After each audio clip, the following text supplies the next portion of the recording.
fazer uma leitura comentada do A Arte da Imperfeição, da Brené Brown. O que aconteceu? Eu comecei a fazer um clube do livro desse livro ao vivo.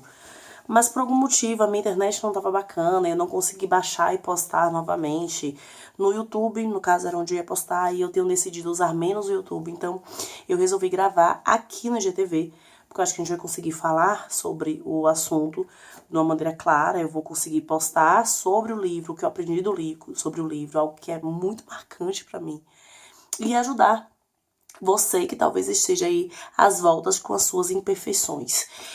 O livro foi escrito pela Brené Brown, ele é maravilhoso. Depois que eu decidi fazer o clube do livro, eu tava em dúvida se eu começava com Já Tentei de Tudo, que era pra falar sobre as crianças, né?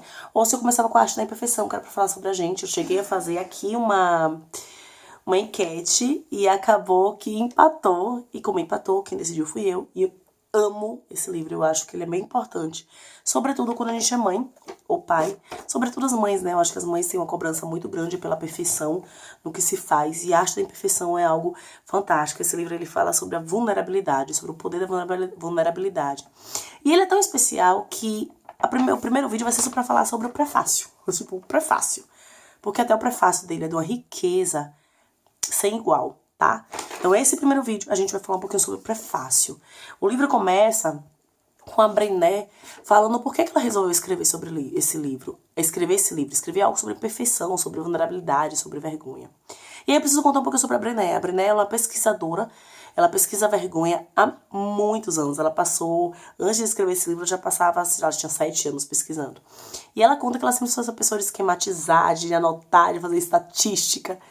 E quando ela começou a pensar, não vou entender as vulnerabilidades humanas, ela pensou que isso seria um trabalho de você contar e esquematizar coisas, e ela foi percebendo que era muito mais de se conectar.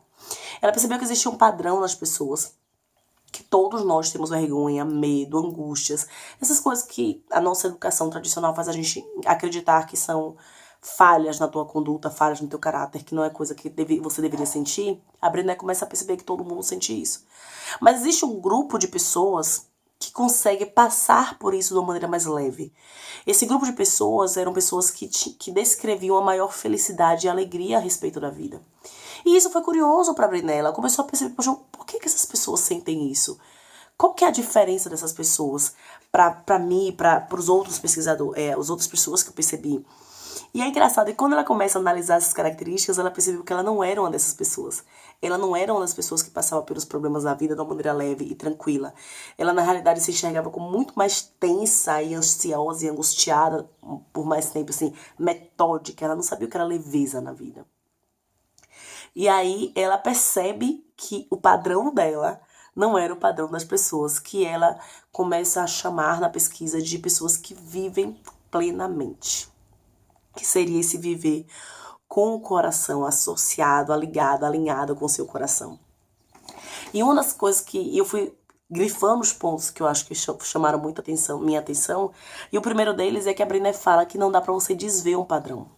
Que quando você percebe o teu padrão de comportamento, quando você começa a analisar o seu padrão de comportamento, não dá pra você simplesmente fingir que você nunca viu aquele padrão não existe, que aquele padrão não faz parte da sua vida. E quando ela se percebeu dentro daquilo dali, ela olhou e fez, meu Deus do céu, eu tenho esse padrão de me julgar, de me criticar, de achar que eu tenho que ser perfeita, de achar que outras coisas têm que ser milimetricamente calculadas. E que eu tenho esse padrão também de me irritar e de enlouquecer quanto a isso, quando as coisas não saem do meu jeito. E aí é interessante, na hora que ela fala em você ver o seu padrão, a gente lembrar que enxergar os seus padrões de comportamento não quer dizer necessariamente se julgar por conta desses padrões. Muita gente que me procura fala assim, Elisama, mas sabe o que é? Que infelizmente eu sou assim. Infelizmente eu falo tal jeito. Infelizmente eu sinto tais coisas. Tem sempre um infelizmente para descrever quem a gente é.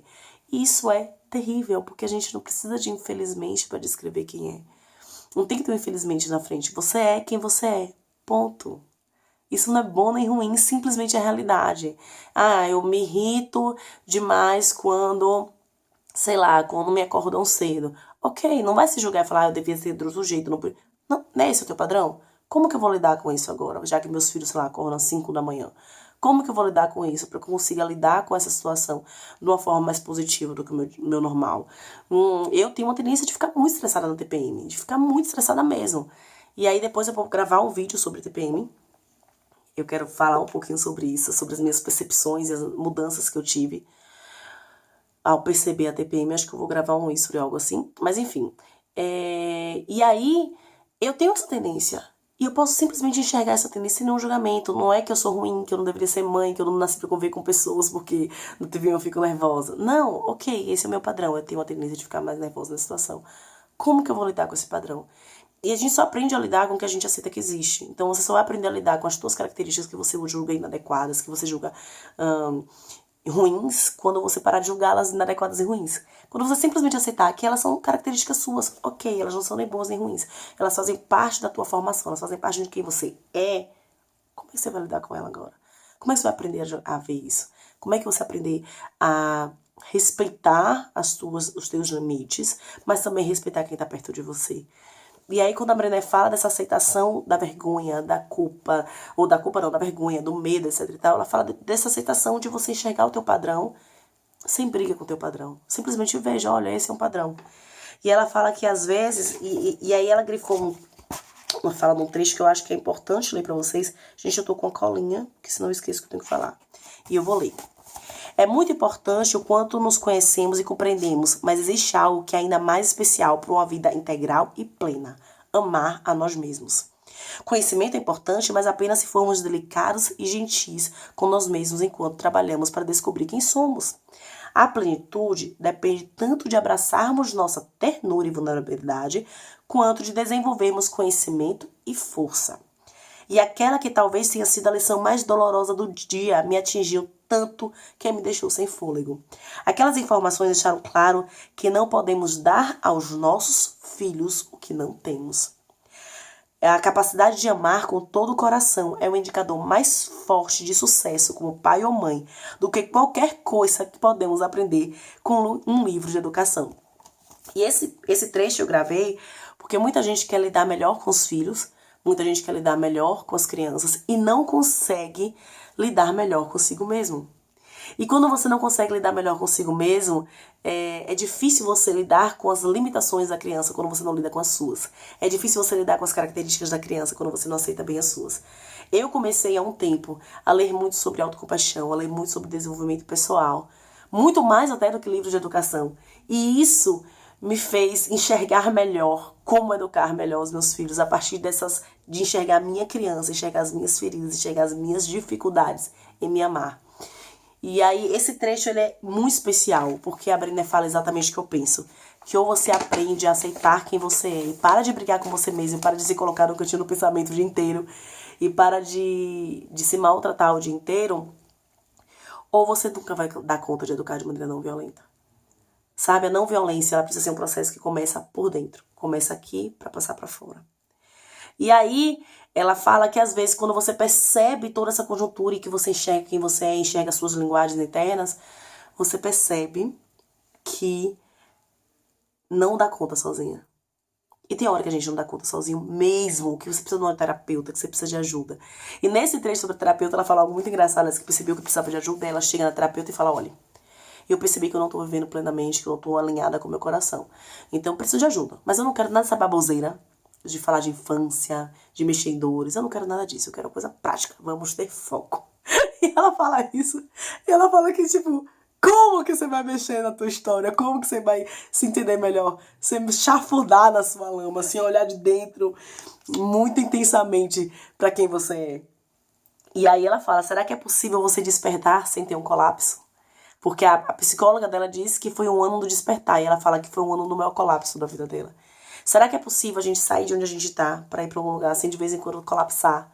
Sem de vez em quando sentir que as coisas estão ruindo, que o mundo tá desabando? Isso é muito importante. E ela fala desses colapsos, eles normalmente dependem de algo que acontece e que te fazem colapsar. E ela fala que ela chama de despertadores do universo. E ela descreve a maternidade como um dos despertadores do universo. Como um dos grandes despertadores do universo, como uma das coisas que botam você pra se mexer. Eu vou completar essa parte do prefácio, que o vídeo já tá com quase 10 minutos. E eu vou botar a parte 2, tá? Me acompanha aí.